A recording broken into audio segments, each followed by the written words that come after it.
Hey there everybody, it's Mike DiLisio, and today I'm going to be talking about my top 10 solo games of 2022. I've been a solo gamer for many, many years, in addition to multiplayer games as well, but I've always had a strong affinity for solo gaming, and so 2022 was a great year for solo gamers out there, both new and old alike. So let's get right into it. Let's get into my favorite 10 solo games of 2022. Starting off at number 10 is Siege of Valeria. Siege of Valeria is one in a line of games called the Valeria games, and really they don't have much of anything in common with each other other than the world that they are set in and art. Siege of Valeria is a tower defense style game where you are going to be rolling dice to defeat enemies that are coming closer to you on a kind of a wall that you have in front of you. And those cards that you defeat are then powers that can help you defeat other enemies and reach your ultimate goal of defeating siege engines that are coming ever closer to you. It's a really, really solid tower defense style game with wonderful art. It plays very, very smoothly. It has a campaign element that you can implement into it, but just the game itself, rock solid. I really, really enjoy Siege of Valeria. Number 9 is Viticulture World. So this is an interesting game in that it is a re-implementation of an existing game called Viticulture. It's been out many years. It's a game about making wine. You actually could play Viticulture solo for many, many years. They'd had a solo variant for it. But what Viticulture World does is it basically turns viticulture, keeping the same kind of core mechanisms in many cases, and turns it into a cooperative game. And as such, it can be played solo as well. So, do I prefer Viticulture World as a solo game to Viticulture Solo? The answer is yes. I think that this is a really, really fantastic reimagining of a game that I already consider to be a classic. So Viticulture World is a really, really fantastic design. There are different continents you can play through that have kind of different puzzles you need to solve, change up the mechanics of the game. Just a wonderful game. My number 8 is Keystone North America. This is a beautiful looking game about the animal life in North America. And what you are doing essentially is you are laying out cards in a grid. You have a player board in front of you, and you're trying to score rows of animals and columns of animals that are in particular habitats. And so you're trying to, it's essentially a very puzzly type of game. The core game itself is quite good, but what really takes this game to the next level as a solo game is that it has an entire solo campaign where you can go step by step and it changes up, and every game presents you new challenges, new puzzles. And so it really is a perfect example of a game that in and of itself is a good solo game. But they really, really went the next step, took more effort to try to take this game to the solo players and say, hey, you've got the base game, it's a good game, you can get plenty of plays out of it, but here's this whole campaign that's going to even change the experience for you, the replay value through the roof, a really solid package. That is Keystone North America. My number 7 is Twilight Inscription. When I first heard about Twilight Inscription, I thought it might have been a joke. A roll and write version of Twilight Imperium. It sounds like someone's trolling you, quite honestly. Twilight Imperium is this huge, epic space opera, 6 to 8 hour game. I think I've only played it once, Twilight Imperium. Twilight Inscription is supposed to take that and turn it into a roll and write game. Well, it's more a heavy roll and write with a space opera theme than it is a roll and write version of Twilight Imperium. But as a heavy roll and write, it is rock solid. It is, you have 4 player boards, and those player boards will interact with each other, and you're rolling dice, you're creating combos. This game, I went into it very, very skeptical. I thought, it's going to be a novelty. I thought it's going to be kind of almost a joke. It's not. It is a really, really fantastic roll and write game for, multiplayer. It's very good, but I especially like it as a solo game. I think that it is one of my favorite solo roll and writes now. And I was just so surprised by this one. It came out of left field for me. That is Twilight Inscription. My number 6 is Vengeance, Roll and Fight. This is another kind of re-implementation of an earlier game that I like very much called Vengeance, which is themed around kind of like a revenge movie type of a thing. This keeps the same theme, the same feel of someone who has been wronged and you're trying to exact your revenge, and it turns it into another roll and write type of a game.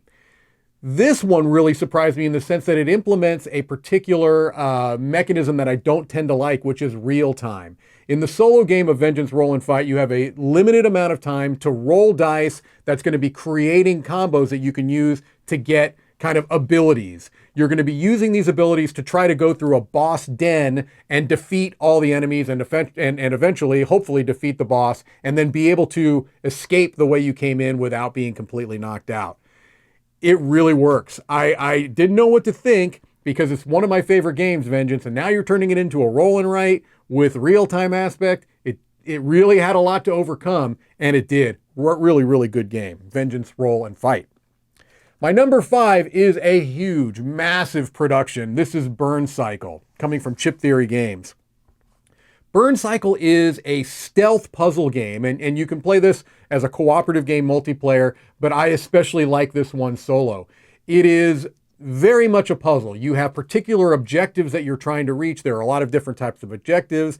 There are particular kind of bosses that you have to go up against, depending upon which boss you have and which scenario, which corporation you're going against. It's going to kind of change things up. Beautiful components, very over-the-top production, but the core of the game is a rock-solid stealth puzzle game that I think works particularly well in solo gaming, and you've got this incredibly grandiose production that kind of brings it all home. Burn Cycle is a very, very impressive achievement all the way around. My number 4 is Mythic Mischief.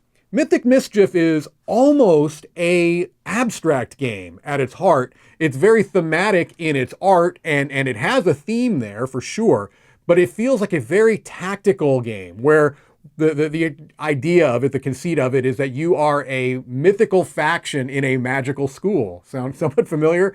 And you have another faction that is running around this magical library, and you're trying to stop them, the other AI faction, from stealing these magical books. And you're trying to do this by putting them in the path of this Tome Keeper, which is a automated figure that moves around the board. You have some special abilities that allow you to move differently and to move walls around because it's kind of a labyrinth that you set up in this kind of room. A really, really thinky puzzle game that works particularly well in solo. The AI implementation works very well. Mythic Mischief is a game that really surprised me at how much I liked it. A very, very solid game, both multiplayer, but I really, really love it solo. My number 3 is Lands of Galzer. This is a open world, very, very wide open, narrative-driven game where there's really no distinct beginning, middle, and end. You basically, every turn, you're going to take a movement action and you're going to fulfill a quest.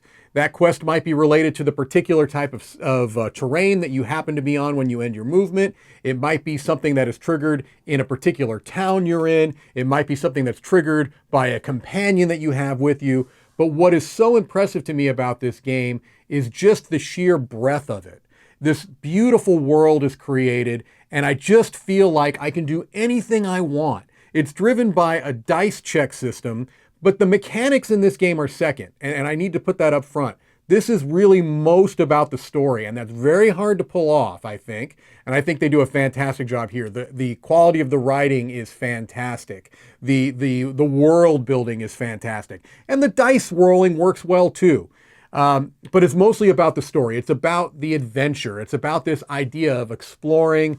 And there are different characters, so you can play through this game. There's a huge amount of cards. As the fact that there's no real, again, distinct beginning, middle, or end, there's just this open world quality. You can go and explore with one particular character until you feel like you've explored as much as you want. You could restart the whole game with a different character, go in different directions, go on different quests. Just a really, really fantastic game, a game that I feel like I'm going to keep coming back to. That is Lands of Galzer. Number 2 is Resist. Resist is a relatively small box card game with a historical theme about resistance fighters. And this is just a game that really knocked me out from the first play. This is another game like others I've mentioned that the core mechanics of the game are so good that it probably would have been on this list anyway. But what brings it so far up this list to my number 2 of the year is the fact that it has a really, really well implemented, well thought out campaign system that you can play through as well. That kind of not only changes up some of the mechanisms of the game, but will kind of lead you through a bit of a narrative arc as well. And it's just a really compelling story that is telling of resistance fighters that are trying to they're trying to survive, quite honestly. One of the things that this game does really well is that even when you quote unquote win, oftentimes winning just means barely eking it out, surviving. And it kind of, it reinforces this idea of you're really just trying to make it. And sometimes just making it through another day is winning. Kind of a little bit of a heavy theme, not a little bit, it's a heavy theme, but it's implemented very well. The card mechanisms are fantastic. This idea of you can play a card and have it, and you can be a hidden, you're kind of doing things and your power's a little bit less, or you can be exposed and you're going to have a more powerful action, but you're not going to have necessarily access to that character throughout most of the game. Really, really good. That is Resist. And my number 1 solo game of 2022 is Batman: The Dark Knight Returns. This is, wow, I absolutely love this game. And I have to tell you, much of it is based on the fact that I really like the intellectual property this is based on. This is based off a series of graphic novels called Batman: The Dark Knight Returns by Frank Miller. And this is a game that allows you to kind of inhabit those worlds. And it does it in a really, really clever way. It's essentially, it takes the cooperative game mechanisms that you may be familiar with if you've played a lot of cooperative games, or you've got an event deck. But what this game does, I think is so good, is it gives agency to the solo player at every turn. So oftentimes when you're playing a game with an event deck, what'll happen is you'll flip over an event card and some random thing will happen that you have to deal with. In this game, you get those event cards and you get to choose which ones are going to be in the event deck and which ones, because they're dual use cards, are going to then be used for other purposes. So you know exactly what cards you've put in the event deck. Now, they're going to be shuffled up. They're going to come out randomly. But the fact that you know what things you're going to have to deal with is just such a huge deal. It's a game changer for me. And again, it gives you this feeling of agency. And it's also within this fantastic world of Batman: The Dark Knight Returns. Really solid core mechanisms. You can play through kind of a campaign through the 3 books of the graphic novels, or you can play one-off scenarios. I absolutely adore Batman: The Dark Knight Returns, and that's why it's my number 1 solo game of 2022. All right, well, there you have it. My favorite solo games of the year. Fantastic year for solo gaming. I can't wait to see what's coming up. That's it for me. Let's keep going.